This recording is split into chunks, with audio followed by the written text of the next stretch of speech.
वहीं अखिल भारतीय कांग्रेस कमेटी ने छत्तीसगढ़ में विधानसभा लोकसभा चुनाव में करारी हार के बाद समीक्षा की है। समीक्षा की जिम्मेदारी कर्नाटक के पूर्व मुख्यमंत्री और पूर्व केंद्रीय मंत्री वीरप्पा मोइली को दी है। कुछ ही देर बाद राजीव भवन में बैठक लेंगे। 29 जून सुबह 9 बजे रायपुर से बिलासपुर के लिए रवाना होंगे। लोकसभा चुनाव में कांग्रेस के प्रदर्शन पर वीरप्पा मोइली ने कहा, लोकसभा चुनाव में कांग्रेस को बेहतर प्रदर्शन करना था क्योंकि छत्तीसगढ़ में कई बेहतरीन लीडरशिप है। छत्तीसगढ़ कांग्रेस कहां गलत हुई इसका पता लगाएंगे, लेकिन एनडीए ने भी कुछ खास प्रदर्शन नहीं किया। तो रायपुर पहुंची कांग्रेस की मोइली कमेटी, तस्वीरों में आप देख सकते हैं। And Sachin ji is sitting there, and Harish Chaudhary is also there. My colleague has come, and all our leaders are there. We'll discuss with them what method and how to go about this exercise. We'll decide. और इसी खबर पर ज्यादा जानकारी के साथ हमारे संवाददाता दिलीप साहू रायपुर से सीधे जुड़ गए हैं। दिलीप का रुख कर लेते हैं।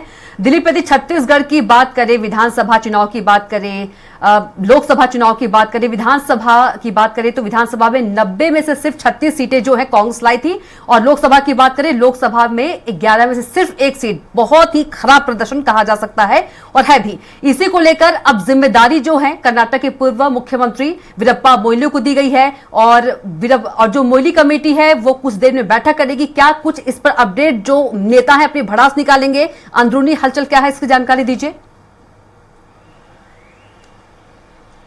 जी बिल्कुल कविता, जिस तरह से विधानसभा और लोकसभा के परिणाम जो सामने आए हैं कांग्रेस के, वो निश्चित तौर पे कांग्रेस के जो कार्यकर्ता है उनके लिए निराशाजनक रहा है, क्योंकि जिस तरह से कांग्रेस 90 सीटों की विधानसभा में महज 35 सीट पर सिमट गई इस बार। पिछली बार 68 सीटों के साथ जीत हासिल की थी 2018 में, और फिर जो उपचुनाव हुए थे उनमें भी जीत हासिल करते हुए 72 सीट कर लिए थे, और इस बार नारा दिए थे कि 75 पार का नारा देते हुए मैदान में उतरे थे। लेकिन सत्ता से क्योंकि काफ़ी जो उनके अनुरूप थी उनकी आधे ही सीट इनको मिल पाई, इसलिए सत्ता से बाहर होना पड़ा। वहीं बीजेपी लगातार संगठन स्तर पर मजबूती से काम करती रही, और उसका परिणाम ये भी रहा, बीजेपी सभी 11 सीटों जीतने के लिए मैदान में उतरी थी लोकसभा चुनाव में।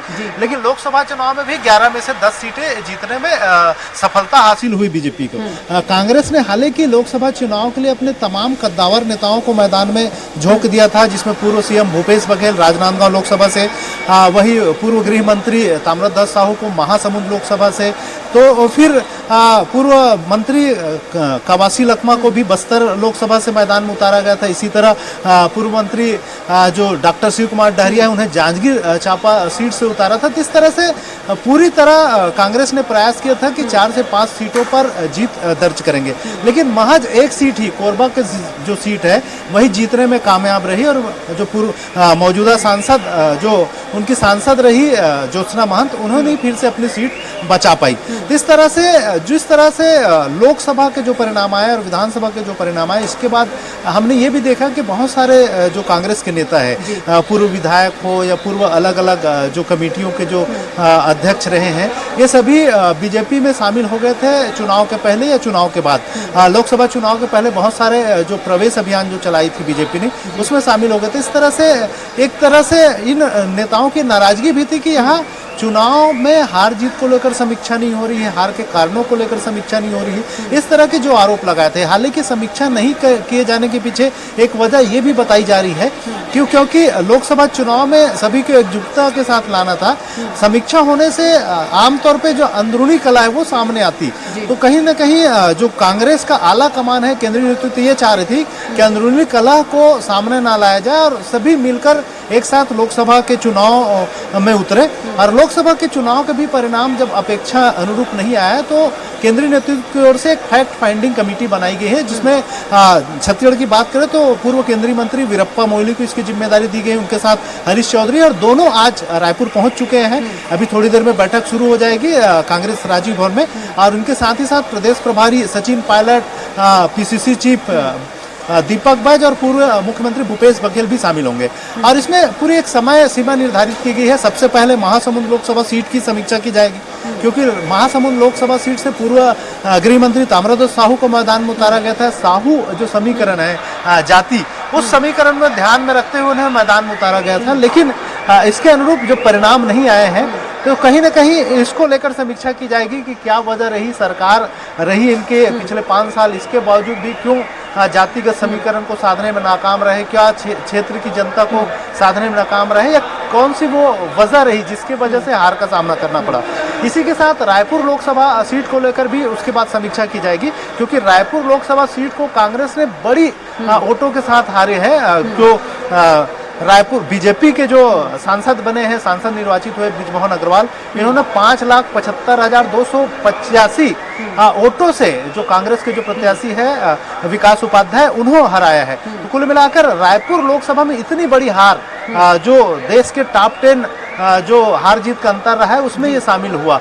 तो कहीं ना कहीं इसको लेकर भी विचार करेंगे, समीक्षा की जाएगी कि आखिर रायपुर लोकसभा में हार की क्या बड़ी वजह रही। इन तमाम वजह को लेकर आज समीक्षा की जाएगी और उसके बाद जिस तरह से वीरप्पा मोइली ने जो बताया है, उनका कहना है कि ये तमाम चीज़ों को समीक्षा करेंगे और समीक्षा के बाद एक रिपोर्ट तैयार करके वो रिपोर्ट हाईकमान को सौंप दी जाएगी। तो देखना होगा इस जो समीक्षा बैठक है उसमें क्या निकल के सामने आते हैं। बिल्कुल दिलीप, अब जो कांग्रेस है वो हार की वजह तलाश रही है जहां जहां वो हारी है, जिस प्रदेश में या जिस सीट पर, और उसके बाद यदि देखा जाए तो जिस तरह से लोकसभा चुनाव में कांग्रेस ने 99 सीट हासिल की, उसके बाद जो कांग्रेस है काफी सक्रिय हो गई है, जोश में आ गई है, इसलिए हार की समीक्षा जो है वो कर रही है। और मोइली ने यह भी कहा, वीरप्पा मोइली ने, कि छत्तीसगढ़ में कई बेहतरीन लीडरशिप है वो थे, उसके बावजूद अच्छा प्रदर्शन नहीं रहा। जी बिल्कुल कविता, जिस तरह से मैंने बताया कि लोकसभा चुनाव में तमाम इनके बड़े नेताओं को झोंक दिया गया था। कोशिश की गई थी कि 3 से 4 सीट जीत हासिल हो, लेकिन एक ही सीट जीत हासिल हो पाया और एक सीट ऐसा रहा जो हार जीत का मार्जिन बहुत कम रहा। कांकेर लोकसभा सीट में महज 1800 वोटों से हारे और उसमें भी कांग्रेस ने गड़बड़ियों का आरोप लगाते हैं उस मामले में सुप्रीम कोर्ट तक गए हैं और उसमें कुछ बूथ की जो ईवीएम मशीनें हैं उसको खुलवाने की बात भी कही गई है और उसको लेकर आदेश भी आ गए हैं। लेकिन वो हार जीत एक बड़ी वजह, एक अलग वजह रहेगी, लेकिन कुल मिलाकर जो परिणाम आए हैं, चाहे विधानसभा की बात करें या लोकसभा की बात करें, दोनों जगह की जो परिणाम को देखते हुए इसको लेकर निश्चित तौर पर कांग्रेस में संगठन स्तर पर समीक्षा होगी। और ये भी क्योंकि आने वाले समय में दिसंबर में नगरीय निकाय का भी चुनाव होने हैं, नगर पालिकाओं का और नगर निगमों का जो चुनाव होना है।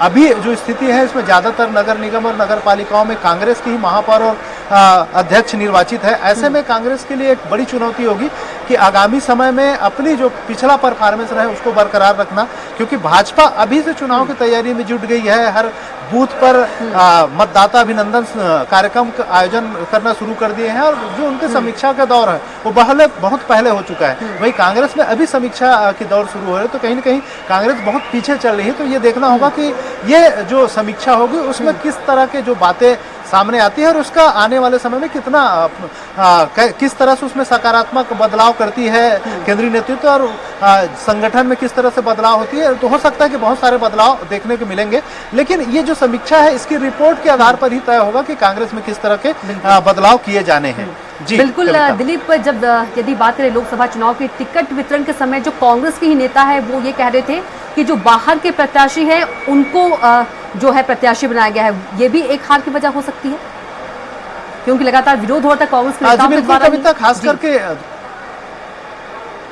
जी बिल्कुल कविता, खास करके दुर्ग लोकसभा से दुर्ग क्षेत्र के जो तमाम बड़े नेता थे, चाहे भूपेश बघेल क्योंकि दुर्ग के पाटन से ही विधायक हैं, उन्हें राजनांदगांव लोकसभा से लड़ाया गया। दुर्ग से ही ताम्रध्वज साहू जो पहले सांसद रहे हैं और दुर्ग ग्रामीण के विधायक रहे, उन्हें महासमुंद लोकसभा से लड़ाया गया। इसी तरह दुर्ग के एक और प्रत्याशी जो भिलाई नगर से विधायक है देवेंद्र यादव, उन्हें बिलासपुर से लड़ाया गया। इस तरह से अलग अलग दुर्ग के ही तमाम बड़े नेताओं को अलग अलग लोकसभाओं से लड़ाया गया और कहीं कहीं खासतौर पर बिलासपुर में काफी विरोध देखने को मिला। जैसे ही देवेंद्र यादव का नाम वहाँ डिक्लेयर हुआ, वैसे ही वहाँ के स्थानीय कुछ नेताओं ने विरोध किया और अनशन भी पर बैठ गए थे। हालांकि बाद में मान मनोबल उनसे करा लिया गया था, लेकिन जिस तरह से स्थितियां निर्मित हुई और इसका खामियाजा दुर्ग लोकसभा में भी भुगतना पड़ा, क्योंकि कांग्रेस के जो प्रत्याशी थे उन्हें 4.5 लाख से अधिक वोटों से हार का सामना करना पड़ा। बिल्कुल तमाम दिलीप, तमाम जानकारी के लिए आपका बहुत धन्यवाद। आप खबर पर नजर बना रखिएगा, आगे भी आपसे अपडेट लेते रहेंगे।